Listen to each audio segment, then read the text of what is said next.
విశాఖపట్నం నగరపాలక సంస్థ కమిషనర్ కేతన్ గార్గ్ ఆదేశాల మేరకు ఫుడ్ సేఫ్టీ స్టాండర్డ్స్ అథారిటీ ఆధ్వర్యంలో విశాఖ జీవీఎంసీ ప్రధాన కార్యాలయంలోని సమావేశ మందిరంలో ఈట్ క్లీన్ క్యాంపెయిన్పై అవగాహన శిక్షణ కార్యక్రమం నిర్వహించారు.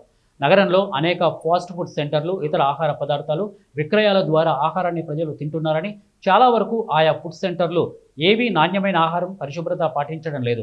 దీనిపై జీవీఎంసీ కమిషనర్ ఆదేశాల మేరకు ఫుడ్ సేఫ్టీ స్టాండర్డ్స్ అథారిటీ ఆధ్వర్యంలో జీవీఎంసీ పరిధిలోని 8 జోన్లలో ప్రతి జోన్కు ఆహార పరిశుభ్రతపై అవగాహన కల్పించేందుకు ఒక బృందాన్ని ఏర్పాటు చేస్తున్నట్లు తెలిపారు. ఈ లేబులింగ్ రూల్స్ అనేది మట్టికి ఎఫ్ఎస్ఎస్ఎల్లో చాలా ఇంపార్టెంట్ టాపిక్ అండి.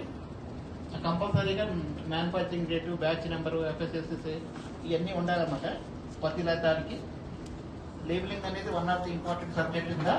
ఇది చూడండి, బెస్ట్ బిఫోర్ యూజ్ దేనికి యూజ్ చేయాలో ఇవన్నీ చెప్పి మీకు వాటర్ కూడా use by date, details, quantity, vegetarian, non vegetarian అంటే మనకి గ్రీన్ సింబల్, రెడ్ సింబల్ ఇవన్నీ వస్తూ ఉంటాయి.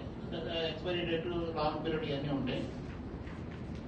Hygienic of packing for the food items,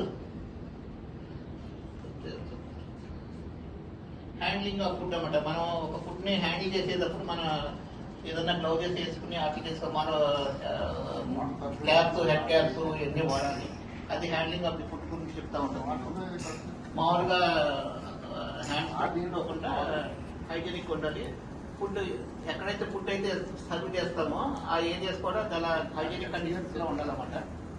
అంటే చుట్టూతా మనకు బ్యాక్టీరియా దగ్గర, లేకపోతే కార్వల దగ్గర, లేకపోతే ఇంటి దగ్గర, వాటి దగ్గర ఉండకూడదు. పర్సనల్ హైజీనిక్ అంటే మనకి పర్సనల్ హైజీనిక్ అనేది ఎవరైతే ఫుడ్ ల్యాండర్స్ ఉంటారు కదా, ఎవరైతే ఫుడ్ ప్రిపేర్ చేస్తారో వాళ్ళు కంపల్సరీగా ఈ ఫుడ్ హైజీనిక్ అనేది కంపల్సరీగా పాటించాలి. ఇందులో ఏంటంటే వాళ్ళకి ఎటువంటి కంటామినేషన్స్, డిసీజెస్ ఉండకూడదు, ఎయిర్ ఫాల్ ఉండకూడదు.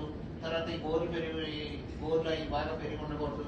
తర్వాత వాళ్ళకి ఏమన్నా మార్గ